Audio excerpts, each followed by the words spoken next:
विपक्ष की भूमिका निभाई और मैं बुढ़ापे के अंदर कदम रख दिया मैंने। क्या इसीलिए कि जब सरकार आती नजर आ रही है तो मेरा टिकट काट दिया गया।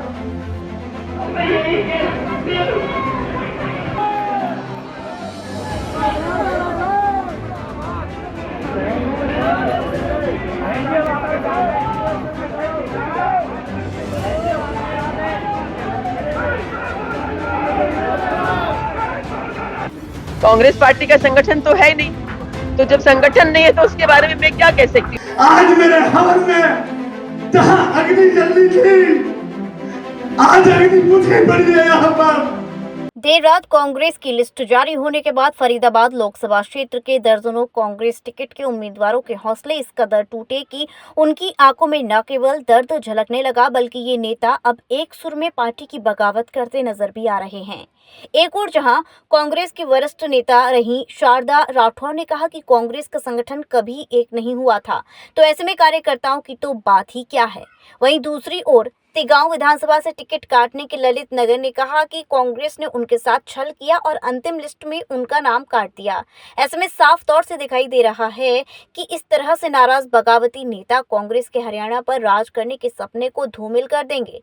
बल्लभगढ़ विधानसभा क्षेत्र से 2 बार कांग्रेस पार्टी से विधायक और जीपीएस रही शारदा राठौर का टिकट कटने के बाद बीती रात करीब 1:30 बजे जहां एक तरफ शारदा राठौर अपने घर पर कार्यकर्ताओं के सामने रोती हुई नजर आई, तो वहीं तिगांव विधानसभा से कांग्रेस के टिकट कटने के बाद पूर्व विधायक ललित नागर बड़ी संख्या में समर्थकों से भरी सभा में भावुक होकर फूट फूट कर रोने लगे। उन्होंने कहा कि उनके साथ धोखा हुआ है। उन्हें भी पूरा भरोसा था कि इस बार टिकट अवश्य मिलेगी, लेकिन कांग्रेस ने उनके साथ छल किया और अंतिम लिस्ट में उनका नाम काट दिया। वहीं उन्होंने भरी सभा में लोगों से कहा कि यदि उनके इलाके की 36 बिरादरी चाहती है कि वह चुनाव लड़े तो वह चुनाव लड़ेंगे। यदि 36 बिरादरी चुनाव लड़ने के लिए मना करेगी तब वह चुनाव नहीं लड़ेंगे। मैंने तो राजनीति शुरू करी थी, मैं एक नौजवान था। पिछले 15 वर्ष के अंदर ना मैं कभी सत्ता में आया, ना मैंने कभी सत्ता देखी। मैं हमेशा विपक्ष की भूमिका निभाई और मैं बुढ़ापे के अंदर कदम रख दिया मैंने। क्या इसीलिए कि जब सरकार आती नजर आ रही है तो मेरा टिकट काट दिया गया। इसलिए मैंने संघर्ष किया। आज मेरे हवन में जहां अग्नि जल रही थी, आज अग्नि मुझे पड़ी है यहाँ पर। क्या मैंने ये इसलिए लगाए थे?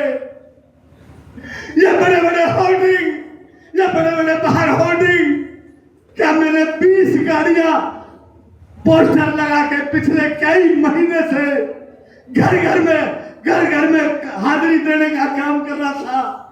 क्या मैंने इसीलिए वो लगाया?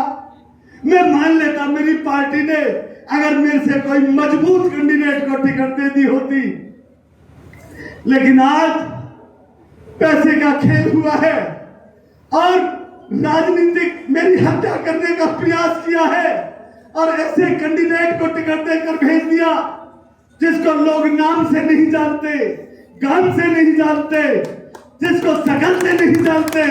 क्या ऐसे ही लोगों को पार्टी टिकट देगी?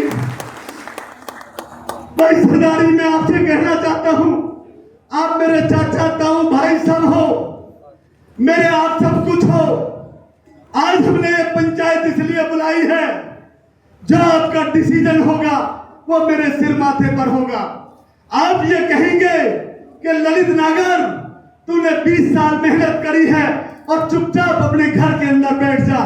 मैं हुंकार भी नहीं भरूंगा और मैं चुपचाप घर में बैठ जाऊंगा। तो वहीं बल्लभगढ़ विधानसभा से कांग्रेस पार्टी की टिकट की उम्मीद में बैठी बल्लभगढ़ से पूर्व विधायक एवं Congress GPS Sharda Rathore ticket cut जाने के बाद काफी आहत हुई। वहीं शारदा राठौर ने जनसभा को संबोधित करते हुए कहा कि जो भी फैसला बल्लभगढ़ क्षेत्र की जनता लेगी उस पर वह अमल करेंगे। इतना ही नहीं, जनसभा को संबोधित करते हुए कांग्रेस नेत्री शारदा राठौर फूट फूट कर रोती हुई नजर आई। वहीं आपको बता दें कि शारदा राठौर ने अब बल्लभगढ़ विधानसभा क्षेत्र से निर्दलीय उम्मीदवार का नामांकन भर दिया है। मीडिया के कैमरे पर भी शारदा राठौर का दर्द छलका। शारदा राठौर ने कहा कि मेरी क्या गलती थी, क्या कसूर था कि मेरी टिकट कटती? क्या सिर्फ मेरा इतना कसूर था कि दिल्ली के नेताओं के साथ मेरे संबंध नहीं थे? राठौर ने यह भी कहा कि पार्टी ने पैराशूट से बल्लभगढ़ विधानसभा क्षेत्र में कांग्रेस का उम्मीदवार उतारा है, जो कि बिल्कुल गलत किया है। बल्लभगढ़ क्षेत्र की जनता इसका बदला लेगी। वहीं कांग्रेस कार्यकर्ताओं के साथ आने पर शारदा राठौर ने कहा कि कांग्रेस का संगठन कभी एक नहीं हुआ था, तो ऐसे कार्यकर्ताओं की तो बात ही क्या है। राजनीतिक व्यक्ति हैं, हमारे समर्थक हैं, सबकी उम्मीदें, सबकी आशाएं हैं। हमारे काम की कद्र होनी चाहिए थी। सारे समर्थकों को उम्मीद थी कि पार्टी टिकट देगी।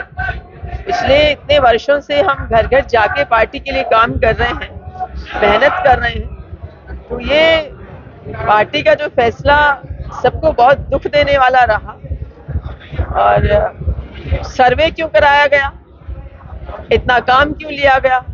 अगर ऐसे ही बंद कमरों में बैठ के टिकट देनी थी तो हमारी गलती सिर्फ इतनी थी कि हमने क्षेत्र में काम किया। इसके अलावा मेरा कसूर क्या था जो मेरी टिकट काटी गई? मैं दिल्ली नहीं गई, दिल्ली के नेताओं से मेरी मुलाकात, मेरी जानकारी नहीं थी, ये मेरा कसूर था। लेकिन मैंने जनता को नहीं छोड़ा, क्षेत्र में काम किया। पार्टी का कोई भी कार्यक्रम रहा, मैंने बढ़ चढ़कर उसमें हिस्सा लिया। तो क्या ये मेरा कसूर था? वो अब मैं अपनी किसी इच्छा की मालिक खुद नहीं, अपने फैसलों की मालिक खुद नहीं। मुझसे कितने ही कार्यकर्ता जुड़े हुए हैं, भारी तादाद में कार्यकर्ता जुड़े हुए हैं। तो वो कार्यकर्ता कहाँ जाएं? उनकी इच्छाओं का सम्मान रखते हुए मैंने आज नामांकन किया है। आपको किसने कहा था कि कांग्रेस की टिकट आपको मिल रही है? कोई पहले बात हुई किसी से आपकी? ये बिल्कुल मेरी कई नेताओं से हुई, जिनका मैं नाम डिस्क्लोज नहीं करना चाहती, और उन्होंने भरसक प्रयास भी किया, वो अंत तक प्रयास करते रहे।